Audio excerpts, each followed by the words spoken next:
Humboldt's shrinking carbon footprint and forest paradox challenge bold climate blueprint. Prairie Creek Redwoods State Park. Photo by California Department of Parks and Recreation. Here's the climate conundrum keeping planners up at night.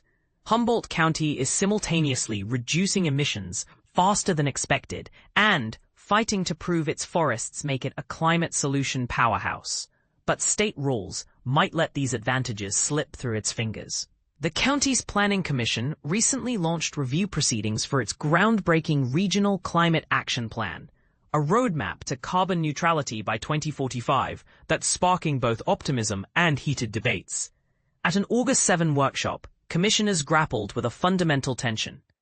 While industrial decline has already slashed local emissions, the county's vast carbon-absorbing forests aren't fully counted in state climate math. The plan aligns with California's aggressive targets, cutting greenhouse gases 40% below 1990 levels initially, then 85% or full neutrality by 2045. But here's where it gets controversial. Can a region that's already a net carbon absorber meet targets designed for polluting urban centers? The blueprint zeroes in on two major emission sources: gas-guzzling vehicles, responsible for 54% of local emissions, and natural gas-dependent buildings, 26%. Its 12-pronged strategy includes crowd pleasers, like expanding bike lanes and public transit. But the real game-changer is a proposed climate coalition to coordinate building decarbonization across jurisdictions.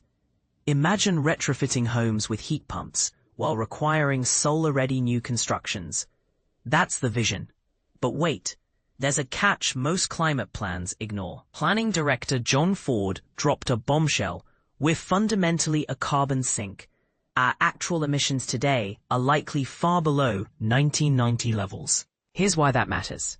State rules force Humboldt to use 1990 as a baseline, despite flawed historical data, creating what Commissioner Thomas Mulder calls a white elephant in the room. Are they being punished for early progress? The plot thickens with carbon sequestration. Commissioner Noah Levy argued the plan underutilizes Humboldt's superpower, its forests. While the state focuses on cutting emissions, could nurturing redwoods be Humboldt's secret climate weapon? Cannabis consultant Praj White warned of a gold rush scenario. Landowners are already selling carbon credits privately. If we wait, outside investors, not locals, will profit from our trees. Ford admits the county lacks tools to formally count forest carbon, despite pursuing grants to develop measurement systems. This raises urgent questions.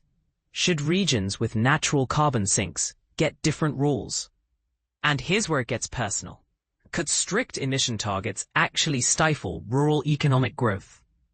Commissioners pushed for assurances the plan won't block new industries, with Ford clarifying it's a blueprint, not a blockade. As the workshop adjourned for September 4th revisions, one thing became clear. Humboldt's climate fight isn't just about reducing emissions. It's a battle to redefine how we value natural climate solutions. Now over to you. Should forest-rich regions get special status in climate policies, or would that create unfair advantages? Could carbon credit systems empower rural communities or become a modern-day resource grab? The comments are yours.